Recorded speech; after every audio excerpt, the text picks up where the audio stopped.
हरे कृष्णा कृष्णा कृष्णा हरे हरे, हरे राम राम राम हरे हरे। आप सभी भक्तजनों का भगवत ज्ञान गंगा में स्वागत एवं अभिनंदन है। आज का हमारा शीर्षक है चिंतन की शक्ति।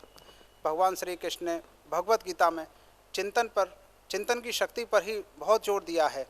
भगवान श्री कृष्ण ने गीता में बताया है कि मनुष्य वह ही बन जाता है जिसका वह चिंतन करता है। चिंतन मनुष्य के जीवन में सबसे मूल्यवान और सबसे आवश्यक चीज़ है।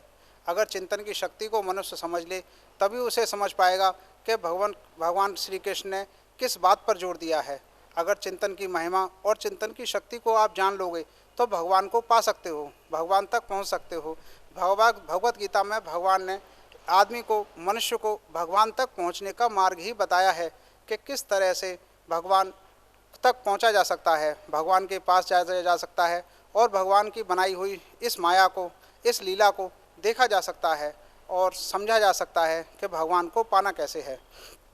भगवान श्री कृष्ण ने भगवत गीता में यही बताया अर्जुन को कि हे अर्जुन, तू अपना काम करते हुए, अपना जो तेरा क्षत्रिय धर्म है उसका पालन करते हुए, युद्ध करते हुए मेरा चिंतन कर। अपने मन के द्वारा और अपनी बुद्धि के द्वारा, मन और बुद्धि के द्वारा तू मेरा चिंतन रख और बाकी का काम बाह्य इंद्रियों के द्वारा अपना काम, जो तेरा क्षत्रिय धर्म है, युद्ध करने का धर्म है, उसको करता रहे।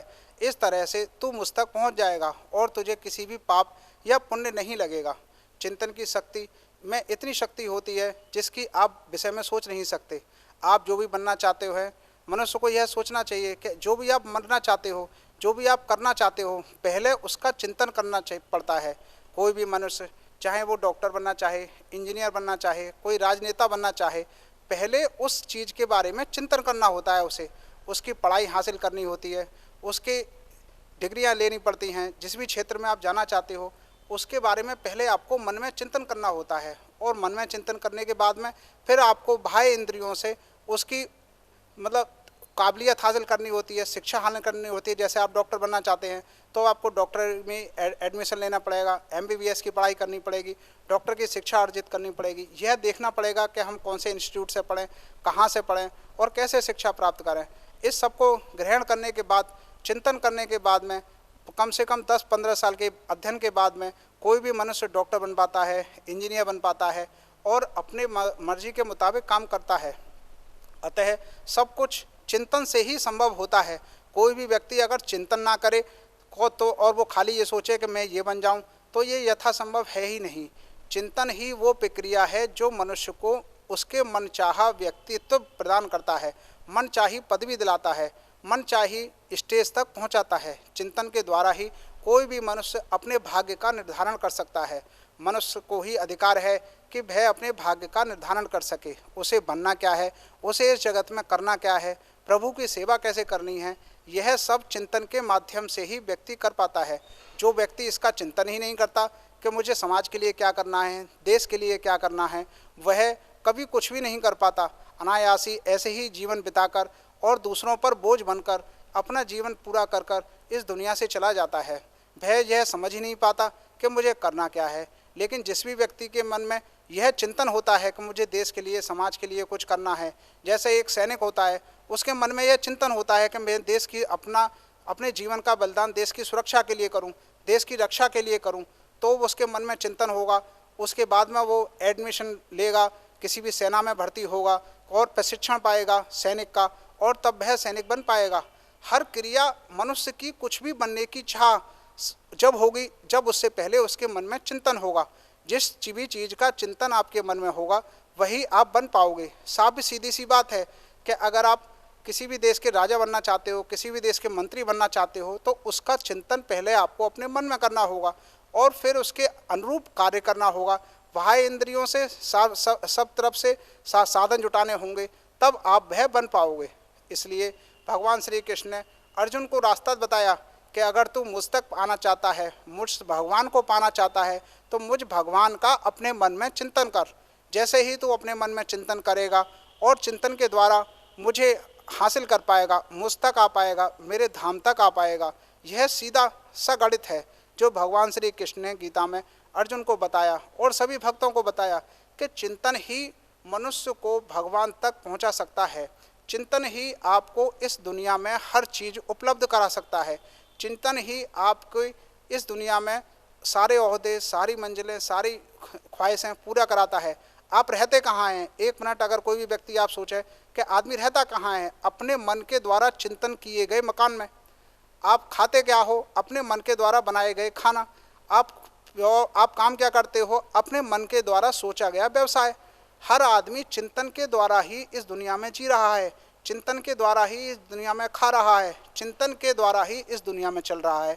आज के युग में अगर मनुष्य बीमार पड़ रहा है तो वो भी उसके चिंतन की वजह से हो रहा है, क्योंकि 24 घंटे में से कम 10-12 घंटे वो कोरोना का ही चिंतन अपने मन में करता रहता है कि कहीं मुझे कोरोना ना हो जाए, कहीं मुझे कोरोना ना हो जाए, कहीं मैं परेशान ना हो जाऊं, कहीं मेरे बीमार ना हो जाऊं, कहीं मैं हॉस्पिटल में भर्ती ना हो जाऊं। दिन रात उसके मन में चिंतन चल रहा है और इसी चिंतन के फलस्वरूप वह बीमार पड़ रहा है, हॉस्पिटल जा रहा है, डॉक्टरों से इलाज करवा पा रहा है और परेशान हो रहा है, जबकि कहीं कोई परेशानी है ही नहीं, कहीं कोई बीमारी है ही नहीं। मनुष्य अपने मन के चिंतन के द्वारा ही बीमार हो रहा है। ये मनुष्य को पता ही नहीं चलता कि हम चिंतन के द्वारा ही बीमार हो रहे हैं। यह मनुष्य कोई समझ ही नहीं पाता। भगवान ने चिंतन का रहस्य भगवत गीता में बड़ा ही सुंदर वर्णन किया है कि आप जो भी बनते हो, जो भी करते हो, जो भी काम कहीं पहुंचते हो, जो भी कुछ पाते हो, वह चिंतन के द्वारा ही पॉसिबल होता है। मन में अगर आपका चिंतन होगा पढ़ाई करने का तो आप अच्छी पढ़ाई करोगे।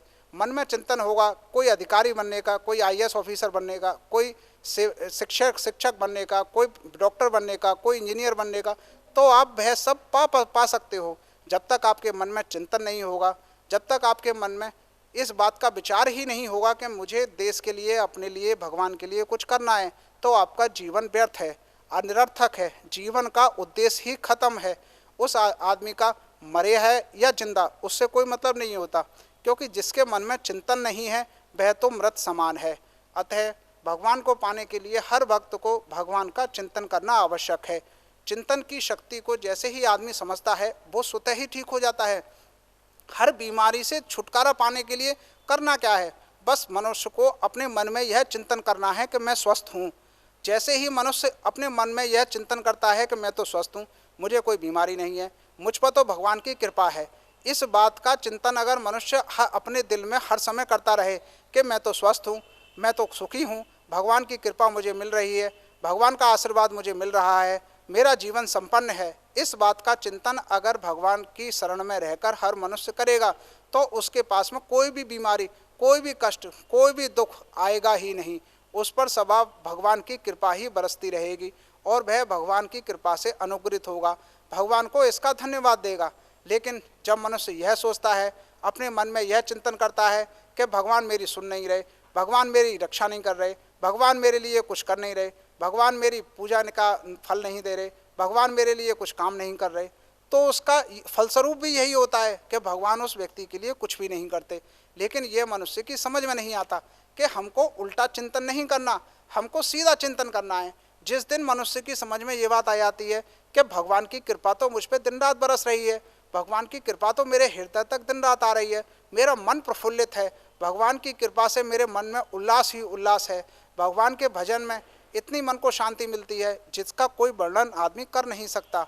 मीरा और सूरदास जैसे व्यक्ति भी भगवान की भक्ति में प्रसन्न होकर नाचे हैं, गाए हैं और उन्होंने भगवान को धन्यवाद दिया है। अतः मनुष्य को यह समझना पड़ेगा कि भगवान तक पहुंचने का एक ही मार्ग है भगवान का चिंतन करना, और अपनी परेशानियों से निजात पाने का एक ही मार्ग है कि उन परेशानियों के विषय में चिंतन ना करना। अगर आप किसी भी परेशानी का चिंतन नहीं करोगे तो वो आपको आएगी नहीं, वो आपको मिलेगी नहीं। अगर आपके मन में चिंतन चलेगा तो आप उस बीमारी को उठाना पड़ेगा। अगर आप इस बात का चिंतन करके घर से निकलते हैं कि कहीं मुझे रास्ते में ठोकर ना लग जाए या कहीं मेरा एक्सीडेंट ना हो जाए, तो आपका रास्ते में एक्सीडेंट होना स्वाभाविक है। आपके मंजिल तक पहुंचते पहुंचते कहीं ना कहीं एक्सीडेंट आपका हो ही जाएगा। लेकिन जैसे ही आप इस बात का चिंतन करते हैं कि मैं तो सुरक्षित पहुंचूंगा, भगवान मेरे रक्षक हैं, भगवान मेरे शुभचिंतक हैं और मुझे कुछ भी नहीं होगा, मेरी कोई बाल बाका नहीं कर सकता, मुझे कोई क्षति नहीं होगी, भगवान मेरे स्वयं रक्षा कर रहे हैं। जैसे ही बंदा इस बात का, मनुष्य इस बात का चिंतन करता है, तत्क्षण उसे भगवान का सानिध्य, भगवान का आशीर्वाद, भगवान की कृपा प्राप्त होती है। अतः हम हम सभी बंदों से, सभी भगवान के भक्तों से, सभी लोगों से निवेदन करेंगे कि अपने मन में अच्छे चिंतन लाएं, अच्छे विचार लाएं और भगवान की तरफ, भगवान का चिंतन करें, जिससे आप सुखी जीवन इस भूमि पर बिता सकें और भगवान के संकीर्तन कर सकें, भगवान का सानिध्य प्राप्त कर सकें। भगवान का चिंतन करके ही भगवान को पाया जा सकता है। यही चिंतन की महिमा भगवान ने भगवत गीता में बताई है। अतः हम सभी लोगों से यही कहेंगे कि इसका उपयोग करें और अपने जीवन को भगवान में बनाए। राधे राधे। जय श्री कृष्ण, जय श्री राधे।